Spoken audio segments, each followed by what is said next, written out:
This is Twit. Snapchat got hacked on New Year's Eve day, and the names and phone numbers from up to 4.6 million user accounts were downloaded. A newly created website called snapchatdb.info posted the data online, but with the last 2 digits of user phone numbers censored. Little helpful, not that helpful. The post has been removed, but a cached version still exists. An Australian company called Gibson Security posted a warning to Snapchat about the possibility of an attack in August, followed by details on Christmas Day. 2 days later, Snapchat claimed in a blog post to have taken steps to make such a hack more difficult to do. Difficult? Maybe, but apparently not difficult enough. Ford Motors has announced a solar-powered car called the C-Max Solar Energy, that's with an I, concept. It has a special roof that concentrates the sun's energy to boost the effect of the solar panel. It's a gas-electric hybrid based on a plug-in hybrid called the C-Max Energy Hybrid. The difference is you don't need to plug the C-Max Solar Energy concept into the power grid at all. Ford is going to show the car off at CES next week. A new TV remote from Samsung features smartphone-like user interfaces. The Smart Control, as it's called, accepts voice commands, touchpad input, and even an in-the-air gestures. A built-in microphone lets you talk to your TV without actually having to compete against the TV and the sound blasting across your living room. Gesture input works like the original Wii remote. You sort of wave the thing around, and it registers the gestures. The weirdest feature, to me, is a dedicated quote, soccer mode, unquote, which is displayed on the remote with a little soccer ball. Soccer mode optimizes the screen for watching soccer. Samsung plans to unveil the remote at CES next week, along with a new line of TVs, possibly also optimized for soccer.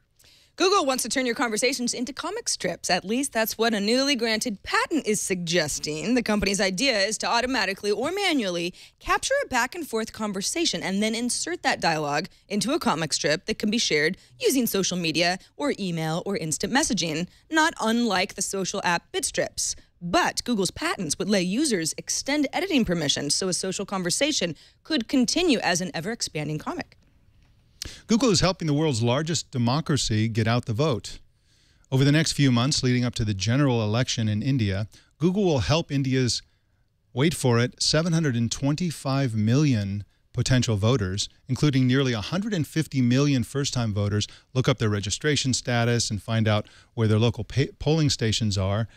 There are something like 800,000 stations in India, so they're going to use Google Maps to help people find the right station. Adding to the complexity, India has about 1,300 political parties.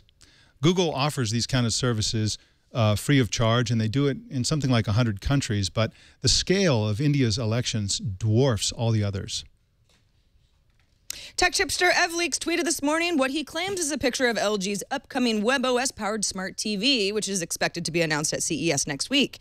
The photo appears to reveal a new card-based user interface, as well as support for YouTube, Facebook, Twitter, and Skype apps. LG bought WebOS from HP in February with the intention of using it for TVs, even though it was originally designed for phones and tablets. You will recall that Palm launched WebOS in 2009, and HP acquired Palm in 2010.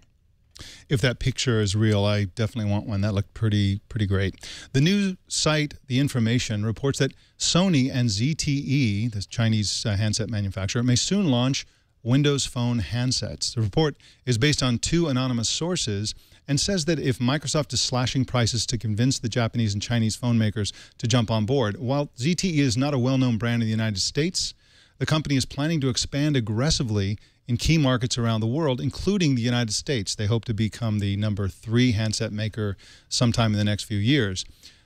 Today, it's pretty much Nokia's game. Nokia has about 90% market share for Windows Phone devices, according to a recent report from AdDuplex. Mark Zuckerberg was the most charitable American in 2013. That's according to the Chronicle of Philanthropy. Well, why? The Facebook CEO and his wife, Priscilla Chan, gave almost $1 billion worth of Facebook stock, that's about 18 million shares, to the Silicon Valley Community Foundation last year. That gift makes Zuckerberg the only American under the age of 30 to ever top the Chronicle of Philanthropy's top givers list. He's 29.